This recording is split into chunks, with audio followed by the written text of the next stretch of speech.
नया घर लेने से पहले वास्तु के इन दोषों के ऊपर अवश्य ही ध्यान दें। अगर आपके घर के अंदर वास्तु के ये दोष होंगे तो आपके जीवन में लिटिगेशंस, कोर्ट केसेस और मुकदमेबाजी का आपको सामना करना पड़ सकता है।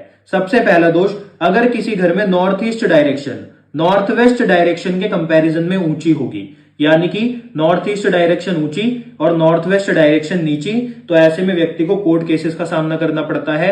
दूसरा दोष, अगर किसी घर में साउथ डायरेक्शन की साइड पर रोड है, यानी कि सड़क है, और ईस्ट डायरेक्शन की साइड पर रोड है, साथ ही साथ घर का साउथ ईस्ट डायरेक्शन एक्सटेंडेड है, यानी कि बड़ा हुआ है, तो ऐसे में व्यक्ति को कोर्ट केसेस का सामना करना पड़ता है।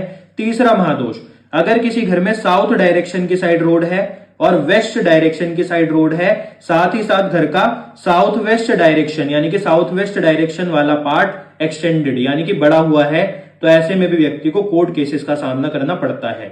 चौथा महादोष, अगर किसी घर में वेस्ट डायरेक्शन की साइड पर रोड हो परंतु जो घर की एंट्रेंस है वो नॉर्थ वेस्ट डायरेक्शन में आ जाए, तो ऐसे में व्यक्ति को कोर्ट केसेस का सामना करना पड़ता है। तो इसलिए नया घर लेने से पहले इन वास्तु के दोषों के ऊपर अवश्य ही ध्यान दें, क्योंकि घर लेने के बाद इन दोषों का उपाय करना कठिन हो जाता है।